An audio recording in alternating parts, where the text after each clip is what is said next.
السلام عليكم ورحمة الله وبركاته. لأول مرة في تاريخ مصر على الأقل قرار إن 1500 شخص منهم ناس بأسرهم وعيالهم وزوجاتهم يصنفوا على إنهم إرهابيين خونة. طب خونة ليه؟ باعوا أرض؟ تخابروا مع عدو؟ لا والله. أبو تريكة من ضمن هؤلاء الإرهابيين اللي مصدر أمني صرح النهاردة إنه سيقبض عليه بمجرد وصوله للبلاد. ليه؟ ايه الفجر ده؟ حد يقول لنا ايه السبب؟ حقيقة يعني بجد اللي قال السبب الوحيد تامر امين. نفسي ابو تريكة يعمل حركة لو عملها تبقى بمقام 100 جول جابهم، تاني يوم يرجع يروح يتبرع ان شاء الله ب1000 جنيه لصندوق تحيا مصر. وعلى فكرة صندوق تحيا مصر ده مش بتاع السيسي. كدبني البعض وزعل البعض لما انفردت بخفايا مقابلة صلاح مع زعيم العصابة. عرفت بقى ليه محمد صلاح دفع؟ عرفت الفرق بين ابو تريكة ومحمد صلاح؟ عرفت انها دولة القهر والذل والجباية؟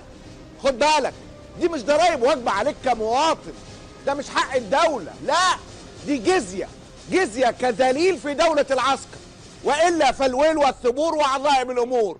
هتبقى إرهابي وخاين ومطارد وعميل ومش شريف. طب احنا نقبل المعادلة الظالمة دي ليه؟ عشان مصر. مالها مصر؟ مش عايزين نزعل العسكر عشان يفضلوا يحموا مصر ويحافظوا عليها، عشان ما نتقسمش يهبل ولا نتباع. طب هم العسكر عملوا ايه؟ حافظوا عليها؟ يا عم انت بتقول ايه؟ لا انا بقول ايه؟ اسمع بقى قائد حرس الحدود بتاع بلدك بيقول ايه؟ بنسمع كنا على طول ان في رشراش، ان دي مدينه المفروض انها لم نحصل عليها خلال عمليه السلام. مدى صحه هذا الكلام؟ ده موجوده ومتسجله وفي الخرائط موجوده. امال ليه بيتقال كده؟ بيتقال ايه؟ بيتقال ان احنا ما حصلناش عليها خلال عمليه السلام. لا مش موجوده، دي ايلات. رشراش دي ايلات. دي ايلات، بس هي المنفذ الوحيد ليهم على الخليج.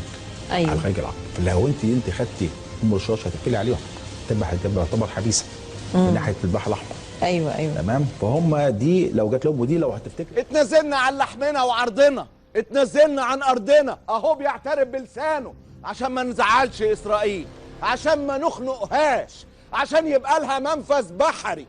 بس دي ارضنا، ارضنا، واحنا سميناها ام الرشراش، بس هم سموها ايلات وهم خدوها. اتنازلتوا عنها؟ اتنازلنا عنها عشان مصر؟ لا، عشان يفضل الحكم العسكري. طب وانتوا ايه لازمتكم لما تتنازلوا على الارض كعسكر؟ احنا بنحمي مصر فعلا، ويقول لك انتصرنا وتحررنا. هو في منتصر بيتنازل عن ارضه؟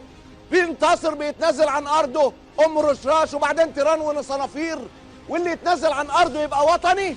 يبقى وطني، واللي ما يركعش للعسكر يبقى خاين وعميل، خصوصا لو ما دفعش لصندوق تحيا مصر. لكن له يا مصر، الله غالب، واشوفكم بعد الفاصل.